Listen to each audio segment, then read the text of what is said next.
Hi viewers, நான் doctor Ramya Ramalingam, ஜீவன் Mitra fertility centre, Arumbakkam, சென்னையிலேருந்து பேசுகிறேன். இதுக்கு முன்னாடி வீடியோவில் நம்ம ஐவிஎஃப் சிகிச்சையோட சக்ஸஸ் ரேட்ஸ் எப்படிலாம் இன்க்ரீஸ் பண்ணுறதுன்னு பார்த்தோம். அதோட கண்டினியூஷன் தான் இது.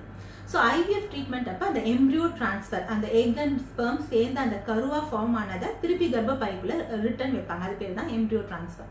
ஸோ யூஸ்வலாக 2 நாள் இல்லை 3 நாள் வளர்ந்த கருவை ஐவிஎஃப்ல எம்ப்ரியோ டிரான்ஸ்ஃபர் பண்ணுவாங்க. ஸோ அந்த மாதிரி பண்ணாமல் 5th டே வரைக்கும் பிளாஸ்டோசிஸ்ட் வரைக்கும் க்ரோ பண்ணி அந்த எம்ப்ரியோவை ட்ரான்ஸ்ஃபர் பண்ணும்போது சக்ஸஸ் ரேட் ஆட்டோமேட்டிக்காக இம்ப்ரூவ் ஆகும். செகண்ட் வந்து ஐவிஎஃப் ட்ரீட்மெண்ட் பண்ணும்போது எல்லாருமே நெக்லெக்ட் பண்ணக்கூடிய விஷயம் general condition of the ladies. அதாவது பிளட் ப்ரெஷர், சுகர், தைராய்டு இதெல்லாம் கண்ட்ரோல் பண்ணி, இன்ஃபேக்ட் ஹஸ்பண்டோட சுகர் கூட கண்ட்ரோலில் வச்சுக்கிட்டு ஐவிஎஃப் பண்ணும்போது சக்ஸஸ் ரேட்ஸ் அதிகமாக இருக்கும். எல்லாத்துக்கும் மேலே மென்டல் ஸ்ட்ரெஸ் கம்மியாக இருந்தால் சக்ஸஸ் ரேட் ஆட்டோமேட்டிக்காக இன்க்ரீஸ் ஆகும். இம்பார்ட்டண்ட்டான விஷயம், எந்த சென்டரில் நீங்கள் பண்ணுறீங்கன்றதை பொறுத்து உங்கள் சக்ஸஸ் ரேட் மாறுபடும். தேங்க்யூ.